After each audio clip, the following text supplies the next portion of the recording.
Welcome to the Wellness League podcast. This is your Try Me series. My name is Ella. And I'm Amanda from TriFit.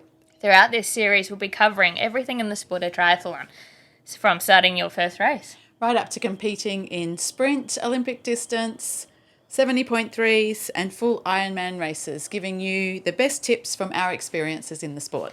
In episode 3, we'll be covering how to transition within triathlon. So how to set up your transition, transitioning from swim to bike, bike to run, and then how to pack it up in the end. Throw it all in a bag. Yeah.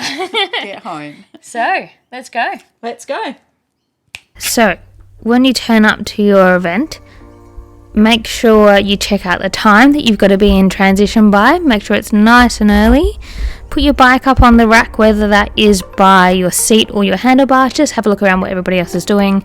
I like to use a towel that you can see easily to spot where your things are, and get everything out your bag and lay it out in whatever way kind of suits you. So obviously we go running gear at the far end because you won't need that till later in the race. Make sure you got your shoes, your hat, have your laces with the ones that you can just slide on. And sometimes I put my sunglasses there or near my helmet too. Put your bike shoes and make sure you put your socks close by if you're wearing them. Nice and easy, so it helps you put them on when you come in. Also your bike helmet. Sometimes I like to put it on my bike, so when I run in, it's the first thing I grab. Or you can put it on your shoes, as Amanda has done. Honestly, that's personal preference, but whatever way that makes you feel like you're going to remember to put it on before you grab anything else. You're all ready for your race, and go and line up at the start line. So running in out of the swim, so you take your swimming cap off, your wetsuit if you're wearing one, grab your helmet first, your sunnies on, put your socks on, or if not, put your shoes on. Some people like to have their shoes already clipped into their bikes, but honestly it's so complicated. But, you know, if you're a pro, why not? Get some rubber bands out and stick your shoes on your bike. And so once you got your socks on, it might be a little bit hard after you get out the water, but honestly, lots of practice, you'll be right. Sometimes drying your feet off with the towel that is in front of you also helps. Then once you got everything, grab your bike and run out of transition. Once you return back to transition for the second time, returning your bike back on the rack before you touch everything, put your helmet off. Don't forget to grab your race number, very important. Changing shoes out. It's really good to have those quick slip-on laces, so as Amanda shows, you can quickly slip on, grab your hat and enter your run. Don't forget to enjoy the run. Don't go out too hard at the beginning, but enjoy every minute. So then the best part of the race is running to the end. You want to finish in style, finishing over the finish line, and you've done it. Big news time. We have a big brand new sponsor for the Wellness League podcast. So, can you guess who it is? Hi, I'm Lana from Live and Breathe Active, or LAB, a small family-run business run by a group of passionate people that, well, we live and breathe this shit. Whether it's run, swim, cycle, or try, we make gear to get you through those tough training sessions. We help you get up before sunrise, and we will still be there with you well after sunset. You will see us before you hear us, with bespoke prints designed by artists just for you. We are driven by our values and are focused on performance and community. And we are super proud to be partnering with the Wellness League podcast in the Try series. Find out more or shop online at liveandbreatheactive.com. We can't wait to have you as part of the crew. How good is that, hey? Discount codes and the link will be in the bio. But you know what? Let's go back to the pod. What's your hot tips for your transition? My hot tip is visualization.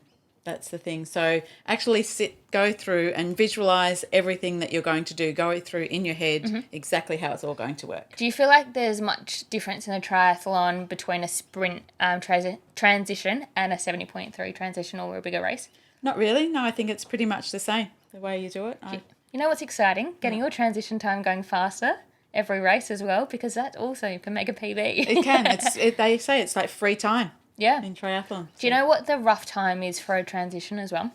That depends on the race. So in a sprint, it's short, and you can see the pros are doing it in a minute or less than a minute.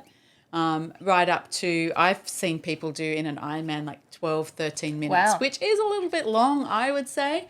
But But how maybe much- like 3 to 4 minutes. Yeah. How much of in a longer race is the transition time you trying to find your bike because it is a larger area of bikes? Well, to run that's through? probably one of the tips that you need. You actually, during transition, when you're setting up, you're looking for landmarks, something that so you don't lose your bike. Right. So is there a tree or a certain rack or something that you're finding? So I think the longer one is more that you need to put socks on, get some nutrition in, and then you get out. So that's probably the longer part, why it takes a little bit longer. Yeah, that's smart. Yeah, I think make sure you have everything in your bag the night before as well once you pack. Even practice putting everything out so you find the best way to lay your things out. Everybody lays it out differently. You'll find your way after a few races, and don't forget to take your helmet off before you run. Yes, we've even seen people running out on the bike in a wetsuit. Yes, or running out onto the run with their helmet on. Yes. It's pretty funny. Yes, yeah. So don't be that person. The whole thing is planning. So plan it the night before, practice it at home, and then set it up how you're going to, what you'll find is the quickest way to get through, and you'll be good to go. That's another thing, transitioning with a wetsuit on. I've never done it, but what's your tip from what point from getting out the water should you have your wetsuit almost off by the time you get into transition? As soon as you get out of the water, you start to unzip and you get it off your arms. So at transition, all you need to do is pull it down over your bum and then get your legs out. Yep. So yeah, it's half off before you get into T1. Do you have any cream that you put on to stop the chafing? Definitely cream for chafing. So everyone's got their own idea. Some people say Vass is the best way. Some people say Vass is no good for your wetsuit. So if you want the longevity of your wetsuit, use a different brand. Yep. But whatever you've put on, use a lot of it. Not the white powder. No. That's a going theme through Yes, this. And I think there's I'm going to white keep that. powder. Yes, very important. Well, thank you for listening. This podcast will be on Spotify in a video form, same video on YouTube, and you'll hear the audio on Apple Podcasts. In the meantime, go and follow us on the socials. It is at the Wellness League Pod, and I'm at discovering_ET. Amanda, what are you? You can find me on YouTube at TriFit with Tim and Amanda, and on Instagram at trifit.tim.amanda. Well, I hope this helped, and we'll see you next Friday. Bye. Bye. Yes. Yeah. That's how to transition. In triathlon. Yes. Well, there's two transitions. So. There is, but technically you've got to set up the start as well. So Yeah, that's right. So we and just pack up. So there's 4. let's just do T1 and T2. Well, Coming in from the swim. what about how to?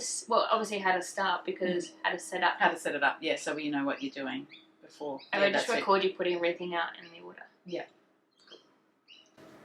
Okay. This Alright. is. You tell me when you're recording, and I will clap. Recording. No more white powder. It's going to be the beginning of all of them.